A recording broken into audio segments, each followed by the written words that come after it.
Welcome back to Where You Live with Gene and Tony.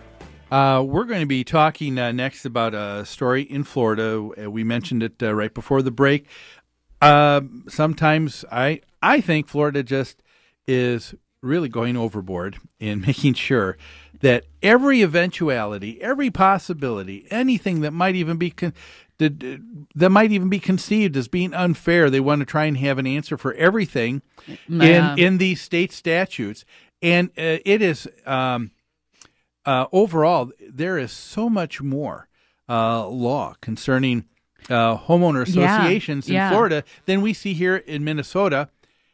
And I'm okay with that. Yeah, that isn't it interesting that Florida is a state that has this huge upsurge, or it seems to be a huge upsurge of homeowners' rights? And what was Jan's last name? He was Jan Bergman, the homeowners' rights activist Cyber in Florida. Citizens for Justice. He was fighting against the evil homeowner associations on behalf of individual owners because they're so unfair and they're such tyrants and they rule for the majority only. Blah blah blah. And here he's got more state statute behind him, protecting him than probably any other state in the country. And in most of these cases, like the last one we just talked about, you have an individual who wants what they want when they want it. That's right. And they are using law. They're using the system to their advantage because nobody asks the question, how about the majority? Well, they are in the minority. That's why they're not getting what they want, is because they're the only person that wants it. And so they think that they can tie up everyone's time and money, stamping their little feet, throwing their little tantrum to get whatever it is they want. So here's what's happening in Florida now, a little bit further in trying to tell Floridians and HOAs what they can and can't do. They've got a state statute so specific, folks, it's going to tell you who an association can and can't have on a committee serving the association. Right, and we're not talking about whether it's members that can be on the committee or non-members. We're saying it litigate specific kinds of members that can be on the committee. Yeah. Yes. Yeah. And so in there, it's in this kind of attitude, Tony, that I think where you try to cover and take care of anything you think is an injustice. I think sometimes you just promote a further injustice. Yeah. And something that is inequitable and doesn't work. You know what? What's so crazy is that all it does is impose more rules and regulations, more legislation on homeowners in homeowners associations, when the purpose of the association, or one of the benefits of an association, is you get to have a say in how your own neighborhood is operated. As the more legislation you add, the less say you have in how your neighborhood is run. Exactly. And so this comes from the Sun Sentinel, November 7th, 2011. Basically, here is, in a nutshell, the situation. When a condominium board has a committee set up, and this could be, what kind of committees do associations have? In this particular case, they're talking about a committee to assess fines for violations. Okay. And I think that's what the statute applies to. And it doesn't say it applies to any other kind of committee. And you're right. This might be so specific. I think it is. This is just for that. Yeah.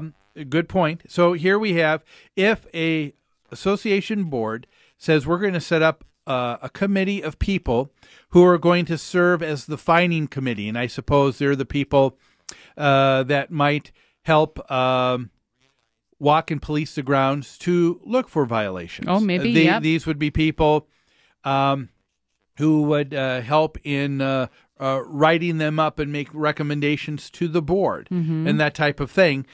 It says if you're going to serve on this committee, it says that the requirements say this. It says neither board members nor persons residing in a board member's household may serve on the fining committee.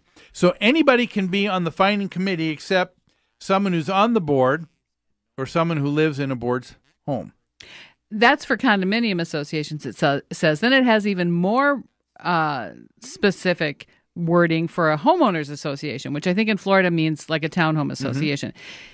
In an HOA, the committee must consist of at least 3 members appointed by the board.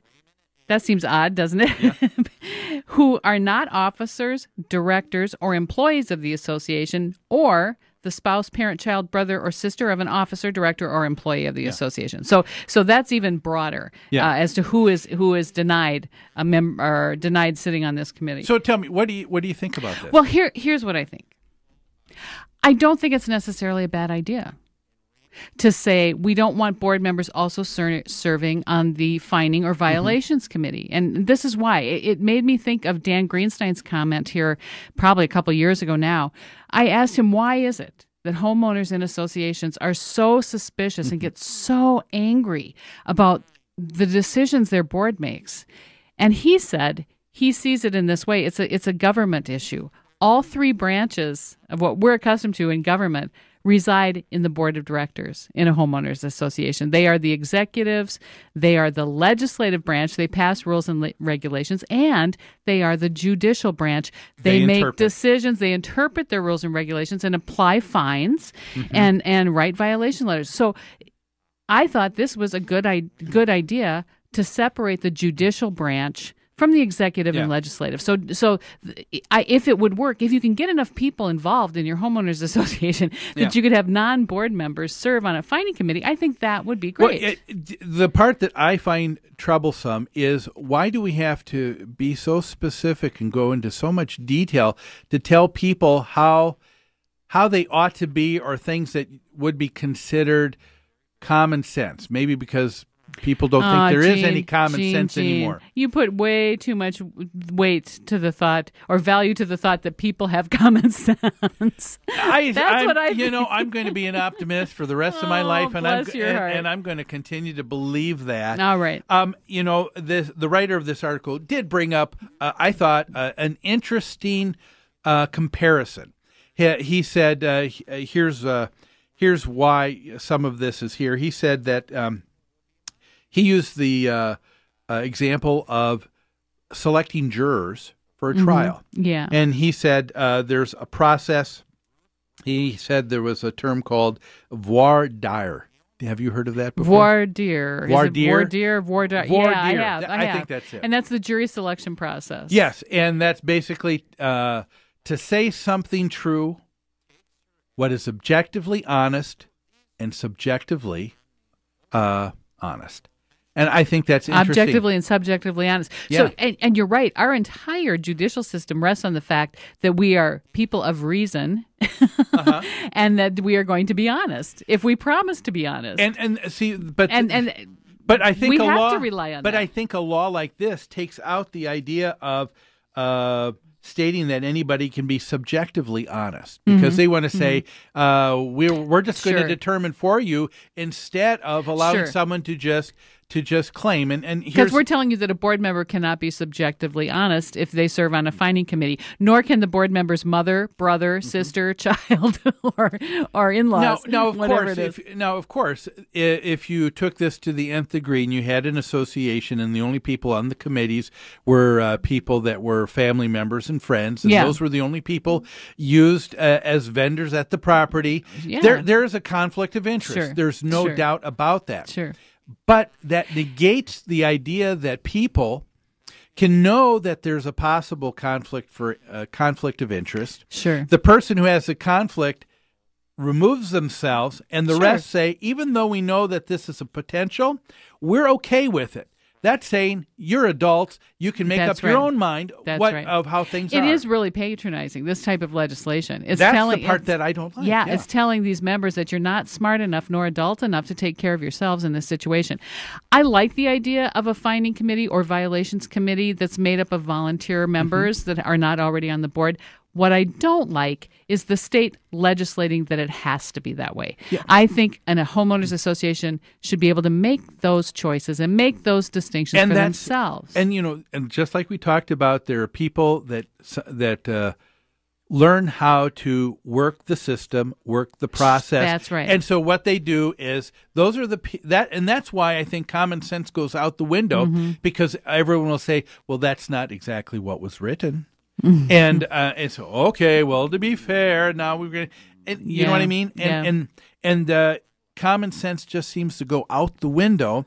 And that bothers me. I just wish that people would say, you know what, we can make up our own minds. Yes, I like the idea that an association board will vet people who are going to serve. You know, and you take because they have a responsibility, don't they, to try and determine what is it that the majority of the homeowners want. If we're dealing with an issue that's very volatile, do we have people representing both sides on this committee as they try and work things out?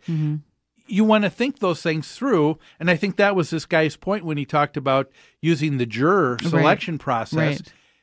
You want to see that, but I just don't want to see the state to say this is how order it's you happen. to do it that way. Yeah, I hear you. He also doesn't talk about the having written policy or written violations policy and written specific fines. He seems to think that this fining committee is making things up as they go along, that they are the sole and last voice in how much a fine is going to be or in what constitutes a violation. So I think the other piece that's needed by an association is something in writing, because we do have to answer for our decisions and show that we are, to the best of our ability, being fair and equitable. Yeah, I agree. Yeah.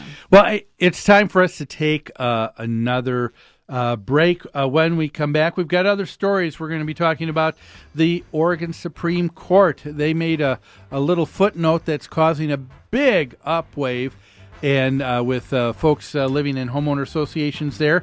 And we're going to talk about a story, a 91-year-old veteran who was kicked out of a parade by his HOA. Could that be? We'll talk about that and so much more after this.